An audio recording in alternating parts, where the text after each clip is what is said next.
काफी दिलचस्प मुकाबला है समस्तीपुर में। बिहार के लिए यह संभवतः पहला अनुभव है कि दो मंत्रियों की संतानें एक ही निर्वाचन क्षेत्र में दो अलग अलग दलों के उम्मीदवार के रूप में चुनाव लड़ रहे हैं। एक तरह से कहे तो अप्रत्यक्ष रूप से चुनाव दोनों मंत्री ही लड़ रहे हैं, एक एनडीए की तरफ से तो दूसरे महागठबंधन की तरफ से। ऐसे में सरकार के मुखिया की मनः स्थिति कैसी होगी, इसकी कल्पना कीजिए। नमस्कार, तापमान लाइव में आपका स्वागत है। मैं नुजहत जहां।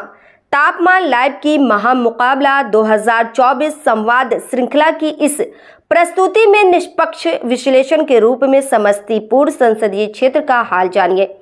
अनुसूचित जाति के लिए सुरक्षित समस्तीपुर संसदीय क्षेत्र में इस बार चुनाव दो मोर्चे पर लड़ा जा रहा है।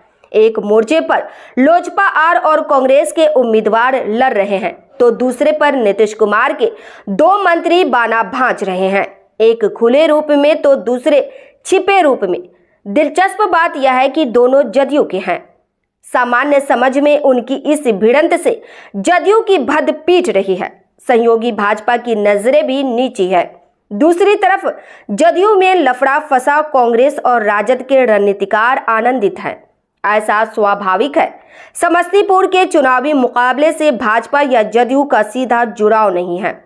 इसके बाद भी नीतीश कुमार की नाक फंसी हुई है, इस रूप में कि लोजपा आर की उम्मीदवार शांभवी चौधरी ग्रामीण कार्य मंत्री अशोक चौधरी की पुत्री है, तो महागठबंधन के कांग्रेस उम्मीदवार सन्नी हजारी सूचना एवं जनसंपर्क मंत्री महेश्वर हजारी के पुत्र हैं। अशोक चौधरी की पुत्री के एनडीए के दूसरे घटक दल के प्रत्याशी रहने से जदयू में असहजता जैसी स्थिति नहीं है। महेश्वर हजारी के पुत्र के कांग्रेस का उम्मीदवार बन जाना उसे खटक रहा है। वैसे महेश्वर हजारी पुत्र के निर्णय से खुद को अलग बता जदयू के प्रति निष्ठा अखंड रहने की बात दोहरा तिहरा रहे हैं, पर ऐसा माना जा रहा है कि पार्टी नेतृत्व का भरोसा उन पर जम नहीं रहा है।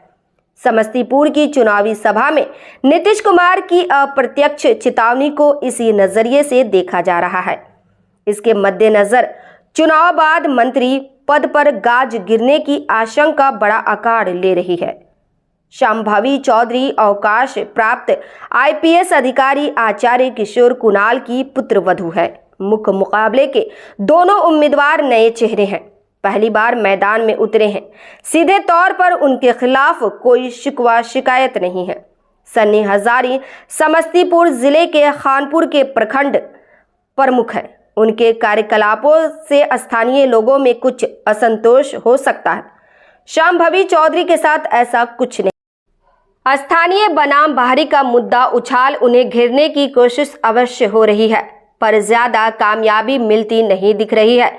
इसलिए भी नहीं कि समस्तीपुर के लिए यह कोई पहला प्रयोग नहीं है।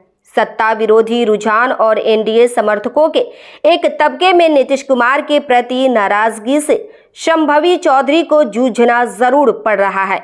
इस क्रम में एनडीए समर्थक समस्तीपुर नगर निगम के महापौर पद के चुनाव की बात करने से नहीं चूक रहे हैं। उस चुनाव में महेश्वर हजारी की पत्नी और सन्नी हजारी की मां संध्या हजारी उम्मीदवार थी। तीसरे स्थान पर अटक गई थी। चर्चाएं स्थानीय बनाम बाहरी, महंगाई, बेरोजगारी और विकास की होती है, रोजगार की भी, परंतु आमतौर पर ये मुद्दे महागठबंधन समर्थक मुंह से ही मुखरित हो रहे हैं। विशेषकर राजद समर्थक मुंह से अन्याय को कभी खत्म नहीं होने वाले ये मुद्दे उद्वेलित नहीं कर रहे हैं। वैसे भी जन सरोकारों से जुड़े मुद्दे नेताओं के भाषणों और समर्थकों की बातों में ही सिमट कर रह जाते हैं। मतदान केंद्रों पर जाति मुख्य मुद्दा बन जाती है। समस्तीपुर में इससे कुछ अलग होगा, ऐसा मानना नासमझी होगी। 2019 में लोजपा उम्मीदवार रामचंद्र पासवान की 2,51,643 मतों के भारी अंतर से जीत हुई थी।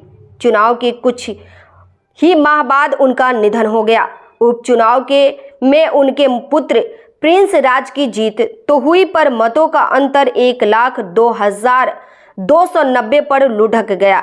थोड़ा बहुत उलटफेर के साथ इस बार भी समस्तीपुर संसदीय क्षेत्र के राजनीतिक एवं सामाजिक हालात करीब करीब 2019 जैसे ही हैं। इसके मद्देनजर यह कहा जा सकता है कि जो लोग ज्यादा उत्साहित हैं उन्हें निराश होना पड़ जा सकता है। इस प्रस्तुति में बस इतना ही। फिर मिलते हैं ऐसी ही दूसरी किसी खास खबर के साथ। तापमान लाइव का यह प्रस्तुति पसंद आई हो तो अपनी प्रतिक्रिया जरूर दीजिएगा। तापमान लाइव चैनल को देखिए, शेयर कीजिए, लाइक कीजिए और सब्सक्राइब अवश्य कीजिए। धन्यवाद।